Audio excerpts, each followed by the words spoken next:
बारकास government hospital में 3-4 दिन से हुकूमत की तरफ से सप्लाई करते सो खाना नहीं मिल रहा बोल के मरीजा शिकायत करे और हेल्थ डिपार्टमेंट वालों को दवाखाने का दौरा करो बोल के अपील करे। बारकास के गवर्नमेंट हॉस्पिटल में मरीजा मीडिया वालों से शिकायतें करते हुए बोले, हुकूमत की तरफ से देते सो खाना 3-4 दिन से मिल रही नहीं और दवाखाने में मरीजों के वास्ते पलंगा तो है मगर बेडशीटा और तकिए है नहीं। मरीजा अपने घरों से ला ले रहे कहते मरीजा खाना कई को नहीं दे रहे बोल के सवाल कर रहे। दवाखाने के स्टाफ से पूछे तो ये लोग बोल रहे हैं मरीजों को खाना कल दिए थे मगर आज नहीं दिए बोल रहे। सरकारी दवाखाने इस वास्ते बदनाम है। हुकूमत की तरफ से सब चीज़ें सप्लाई होते मगर जाते कहाँ ये समझ में नहीं आता। मरीजों को खाने में दूध ब्रेड दाल खाना देते। बारकास गवर्नमेंट हॉस्पिटल के मरीजा हेल्थ डिपार्टमेंट वालों से दवाखाने का दौरा करो बोल के अपील करें। दवाखाने के मरीजा मीडिया वालों के जरिए ये पूरे बातें हुकूमत तक पहुंचाना बोल रहे हैं। मोहम्मद बिन मोहम्मद कुरैशी, मैं 3-4 दिन से यहाँ पर दवाखाने में शरीक हूँ और साथ में मेरी बेटी भी शरीक है। इनको फेवर आ रहा जा रहा, ये टाइफाइड का बुखार है। वो टाइफाइड का बुखार आ रहा जा रहा, मेरे की टाइफाइड का बुखार आ रहा जा रहा, मेरे को उसके ऊपर कुछ टेस्ट नहीं हुए अभी तक। 4 दिन से तो 1 जनवरी थी, उस दिन को छुट्टी थी। अब 2 जनवरी आज भी बोल रहे कि कल पे रखे हुए, आज भी पोस्टपोन कर दिए, ब्लड टेस्ट वगैरह कर लेते बोल के हो रहे। ऐसा हो तो फिर गवर्नमेंट का हॉस्पिटल का क्या मतलब है रहने का यहाँ बारकास में? हमारे बारकास में आदमी इसलिए आता, मोहम्मद नगर, इस्माइल नगर और पटेल नगर जितने भी यहाँ पर के नजदीक के बस्तियाँ वाले हैं बारकास में गवर्नमेंट हॉस्पिटल में इसलिए आते हैं कि सब फैसिलिटी है। बट यहाँ आने के बाद में देखा गया कोई ऐसी फैसिलिटी मेरे को भी नजर नहीं आई।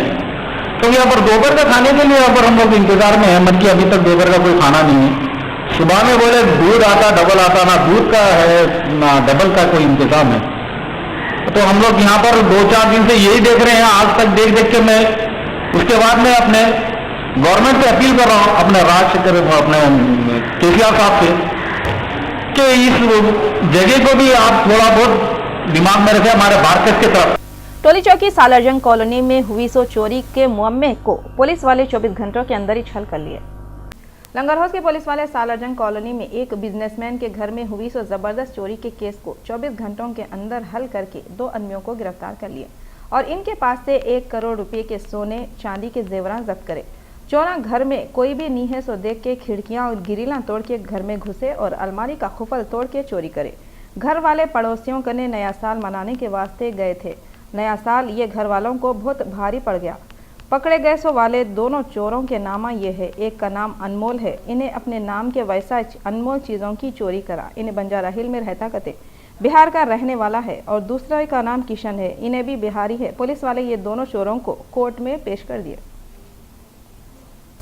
चंचलगुड़ा जेल कने 2 जनवरी को माई नेशन फूड कोर्ट का इनॉग्रेशन जेलों के डिपार्टमेंट के डीजी वीके सिंह करे। ये फूड कोर्ट में कैदियां अपने हाथों से खाने पीने की चीज़ें पकाते करते और आम लोग जाके वहाँ पे ख़रीद के खा सकते। इस फूड कोर्ट का मकसद कैदियों में अवेयरनेस लाना है। जेलों के डीजी के संग बोले तेलंगाना स्टेट के दूसरे जेलों कने भी ऐसे फूड कोर्टा खोलते करते। इस मौके पे सुपरिटेंडेंट और दूसरे ऑफिसरान भी मौजूद थे। दबीरपुरा पुलिस स्टेशन के एरिया में SBH के सामने पहले के MLC अब्बू यूसुफ के घर में चोरी हुई करते। घर में 3 दिन से कोई भी नहीं थे बोल के अब्बू यूसुफ के बेटे बोले चोरी हुई बोल के घर वालों को महल्ले वाले बताए। घर वाले दबीरपुरा पुलिस स्टेशन में शिकायत लिखाए। पुलिस वाले एक केस बुक करके छानबीन कर रहे। 2-3 बजे के टाइम पे अंदर आए, लॉक तोड़ के अंदर आए। आने के बाद जो है कि अंदर जाके अंदर के रूमों के लाता तोड़ के सामान पूरा निकाल लेके जो है पूरा अलमारी का तोड़ के सामान वामान जो है ले लेके निकल गए। कितने की चोरी हुई? अभी तो पूरा देख रहे हैं, अभी तो चल रहा ना पुलिस का कितना है वो मालूम होगा कितना गया कितना नहीं गया। क्या ना हमारे को सामने टेलर बोले डोर खुला है, बहन के बच्चे की शादी हुई तो उसके हिसाब से आके जब देखे तो पूरा खुला था। तो TPUS की तरफ से 9 जनवरी को सोमाजीगुड़ा में एक प्रेस कॉन्फ्रेंस हुई। TPUS वाले डिमांड करते हुए बोले, तेलंगाना हुकूमत बनने के बाद 85% लोगों को प्राइवेट नौकरियां देना और तनख्वाहें कम से कम 15,000 रुपये रहना और गवर्नमेंट ऑफिसों में से कॉन्ट्रैक्ट मुलाजिमों को निकाल के उनकी जगह प्राइवेट वर्करों को नौकरियां देना बोले और गवर्नमेंट जॉब करने वालों को जो स्कीमा देते वो प्राइवेट जॉब वालों को भी देना और प्राइवेट कंपनियों में 33% औरतों को नौकरियां देना बोल के भी डिमांड करे। इसके बारे में 4 जनवरी को बाग लिंगमपल्ली के BST यूनियन हॉल में एक बड़ा प्रोग्राम करते जिसमें बड़े बड़े लीडर आएंगे। कुतबुल्लापुर के इलाके गाजुलापुर में पहली मस्जिद बनाए जिसका नाम मुस्तफ़ा मस्जिद है। मस्जिद कमेटी के सदर मीडिया वालों के जरिए बाकी कामों को पूरा करने के वास्ते चंदे की अपील करें।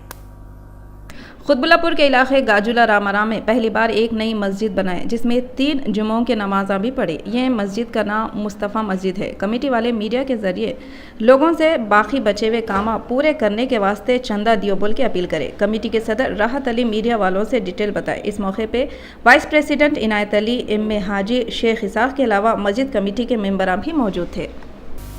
करीमनगर में लोग 2 जनवरी को जिले परिषद ऑफिस में VRO को बंद कर दिए।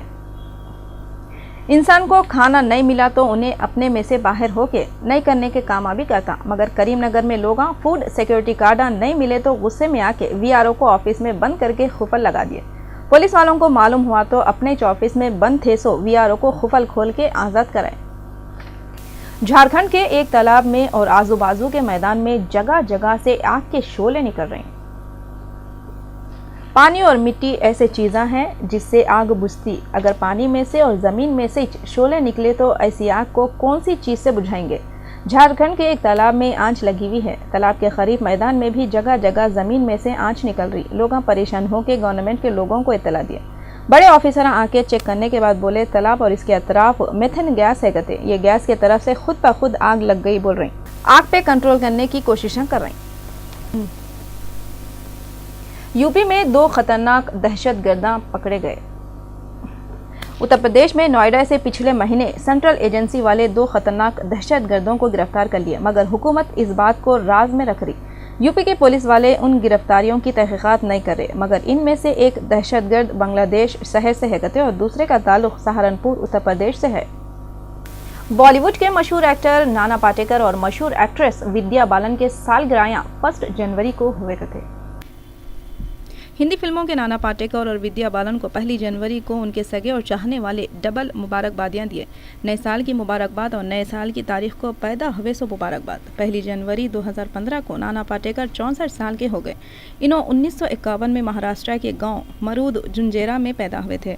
विद्या बालन 37 साल के हो गए। इन्हों 1 जनवरी 1978 में केरला में पैदा हुए थे।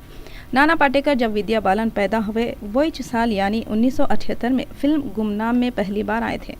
विद्या बालन एकदम फिल्मों में नहीं घुसे। इन्हों पहले टीवी के एडों में आए, इसके बाद म्यूजिक वीडियोस में दिखे। इसके बाद 2005 में फिल्म परिणीता में उनको काम मिला।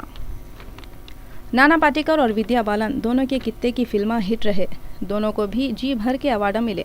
नाना पाटेकर की फिल्म क्रांतिवीर और विद्या बालन की डर्टी पिक्चर पूरे इंडिया में धूम मचाई। रियल चैनल के तरफ से नाना पाटेकर और विद्या बालन को सालगिरह की मुबारकबाद। आखिर में अहम खबरें एक बार फिर देखेंगे।